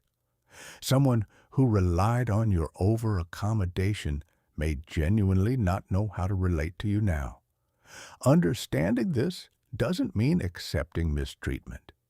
It means not taking the discomfort personally, while also not capitulating to it. The second tool is consistency. The most effective response to social pressure to revert is simply to continue, not to argue for your right to be different, not to explain yourself extensively, not to seek permission for your growth, just to continue being who you're becoming, calmly and consistently, regardless of whether others are immediately comfortable with it. Most people, given time and consistent exposure to your changed behavior, will adjust their expectations, and the relationship will find a new equilibrium. The ones who genuinely cannot tolerate your authentic growth, who require the old version of you to maintain their comfort, are probably people whose relationship with you needed to change regardless. The third tool is communication, honest, direct, and early. When you know that you're making significant changes that will affect how you show up in a relationship, say so. I'm working on being more direct in how I communicate, including in our conversations. If something I say lands differently than you'd expect, I'd love to hear about it. This kind of transparency prevents misunderstandings from hardening into resentment, and it models exactly the kind of honest communication you're trying to develop. Growth, like all genuine change, is disruptive before it becomes normal. The disruption is not evidence that the growth is wrong. It's simply the friction that comes with any meaningful transformation, the resistance of an existing system to a new configuration. Push through it gently, consistently, with kindness toward yourself and others.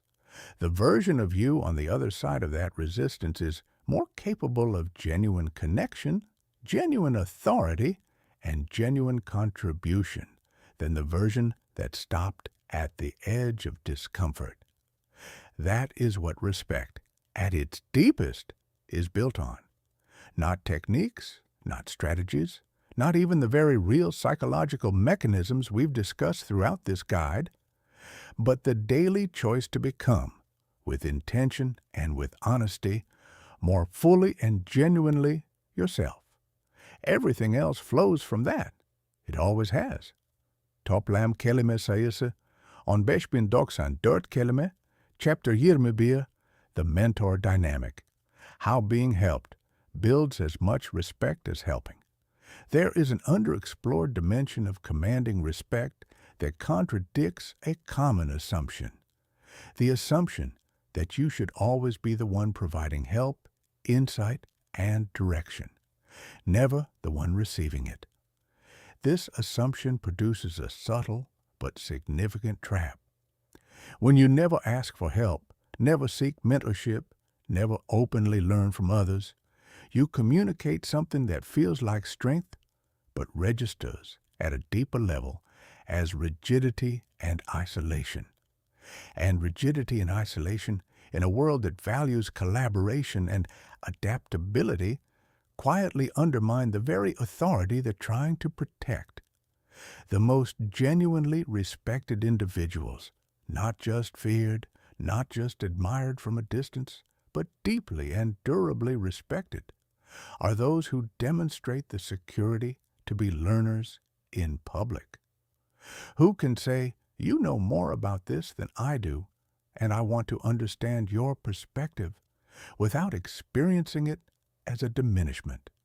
Who seek mentorship from those further along, offer mentorship to those earlier in their journey, and thereby create a web of genuine relationships built on actual exchange rather than managed impressions. The mentor dynamic works in both directions. As a mentee, as someone genuinely seeking guidance from those with more experience, you demonstrate several qualities that actually increase your respect. Intellectual humility. You know what you don't know. Strategic thinking. You identify and engage the people whose knowledge would most help you. And relational reciprocity. You acknowledge that you have things to learn from others rather than performing self-sufficiency. The key word is genuine. Performed menteeship. Approaching experienced people to extract their knowledge while privately believing you already know everything they might offer is transparent and off-putting. Genuine menteeship, arriving with real questions, real curiosity, and real willingness to have your thinking changed, creates authentic connection and genuine learning. As a mentor, as someone sharing what you've learned with those earlier in their journey, you create something powerful, a track record of contributing to others' growth. People who have been genuinely helped by you become your most natural and enthusiastic advocates. They talk about you. They recommend you. They defend your reputation when you're not in the room. And they do this not because you ask them to, but because the experience of being genuinely helped creates a kind of loyalty and gratitude that no amount of strategic positioning can manufacture. The practical implication: don't wait until you've arrived to share what you know. Whatever stage you're at, you have knowledge and experience that someone earlier in the journey would genuinely benefit from. And the act of articulating what you know, of putting your understanding into words for the benefit of someone else, deepens your own understanding in ways that purely internal learning cannot. The mentor dynamic also teaches you something that is genuinely humbling and genuinely liberating, that everyone, at every level, is still learning. The people you most admire professionally are working on things, struggling with things, trying to figure things out in different domains at different levels of complexity, but fundamentally still engaged in the same ongoing project of growth that you are. This recognition that expertise is not a destination but a direction makes you simultaneously more humble about your current limitations and more confident about your ongoing development. And that combination, humble about what you haven't mastered, confident in your commitment to mastering it, is one of the most attractive and respect-generating qualities any person can embody. Chapter 22, The Long Game, Building a Legacy of Respect. Somewhere in the reading of this guide, you may have felt the pull toward immediate results, toward wanting to implement something today and have it change everything tomorrow. That pull is understandable, and some things will change quickly. Your communication patterns, your body language, your vocal tonality, these can shift noticeably within days of intentional practice, and the world will begin responding differently almost immediately. But the deepest respect, the kind that is spoken about in rooms you're not in, that opens doors before you knock, that sustains relationships through difficulty and change and time, that respect is built over years through the accumulation of thousands of small moments of integrity, competence, and care. This is the long game, and understanding it is important because it changes the entire orientation toward the work. If you're playing the short game, trying to manage impressions, optimize signals, produce immediate respect outcomes, you will find the process exhausting and ultimately unsatisfying. You'll be in a constant performance, always managing the gap between who you're appearing to be and who you actually are, always worried about whether the performance is working, always needing the external validation to confirm that it is. If you're playing the long game, committing to the actual development of competence, character, and genuine presence, the process becomes inherently rewarding. You're not managing an impression. You're building something real, and the respect that follows is a natural consequence of that reality, rather than a reward for a performance. Legacy thinking involves asking a specific kind of question about your decisions. Not, will this look good right now? But, will I be proud of this choice 5 years from now? 10 years? Will the people who know me well say that this was consistent with who I was at my best? These questions don't always produce the most immediately convenient answers. They often require more courage, more patience, more willingness to take the harder path when an easier one is available, but they produce decisions that you can live with, and over time, a track record that becomes one of your most valuable assets. The people you most deeply respect, the teachers, mentors, colleagues, leaders who have genuinely shaped your understanding of what authority and integrity look like, almost certainly didn't become those people through a 30-day program. They became those people through years of daily choices made imperfectly and corrected honestly, in the direction of their best selves. You are building that kind of legacy right now, in how you handle the difficult conversation this week, in whether you keep the promise you made last month, in how you respond to the person who just challenged you unfairly, in whether you invest in your own growth even when you're tired and the short-term return isn't obvious. None of these moments feel like legacy building when you're in them. They feel like ordinary life. But ordinary life, lived with intention and integrity, is exactly where lasting respect is constructed. The foundation is being laid every day. The question is only what kind of foundation it is. Bonus chapter: The Daily Practices of the Perpetually Respected. The gap between knowing and becoming is always closed the same way, through daily practice.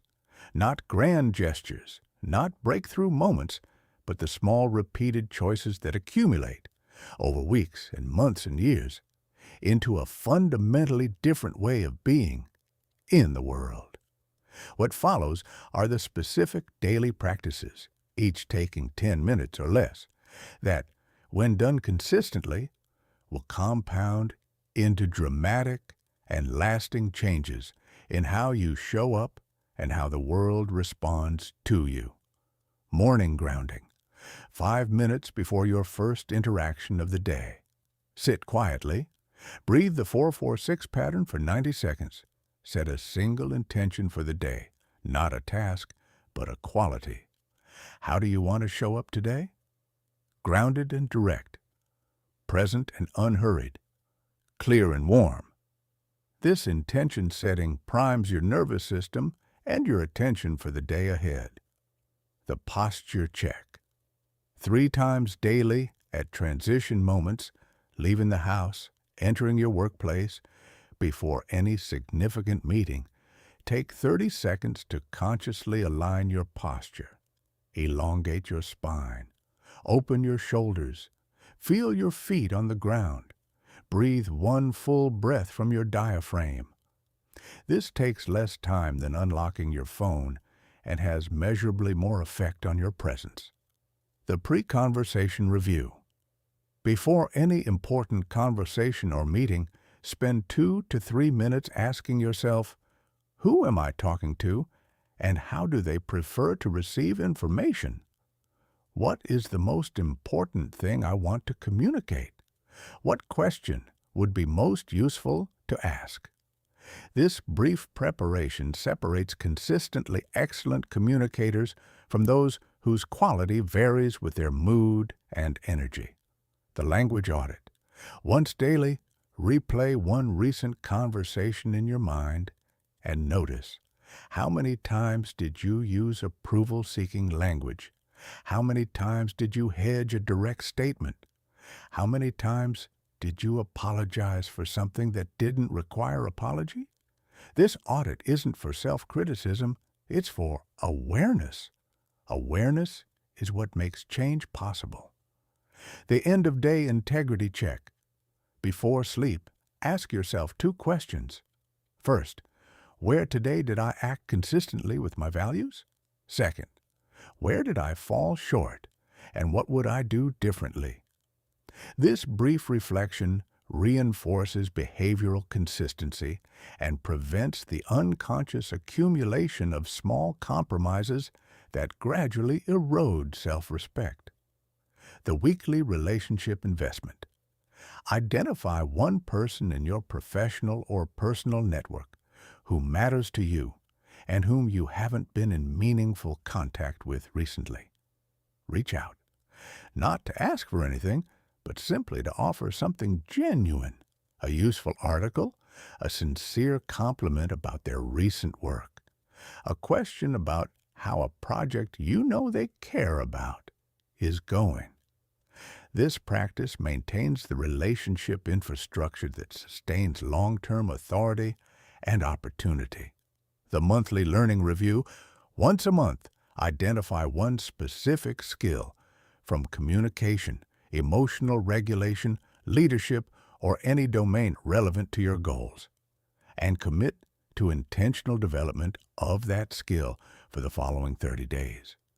Read 1 book, listen to 1 course. Seek feedback from one person whose judgment you trust.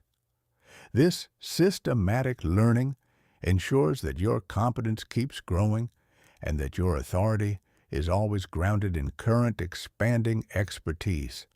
These practices are simple. They are not easy, not because they require great effort in any single instance, but because consistency across months and years requires a commitment to growth that must be renewed daily. Every day you practice is a vote for the person you're becoming. Every day you skip is a vote for staying the same. The choice is always yours. It is always now. And the person you will be 12 months from now, how they enter rooms, how they communicate, how they handle pressure, how others respond to their presence, is being determined in small but real increments by the choices you make today. Start now. The rest follows.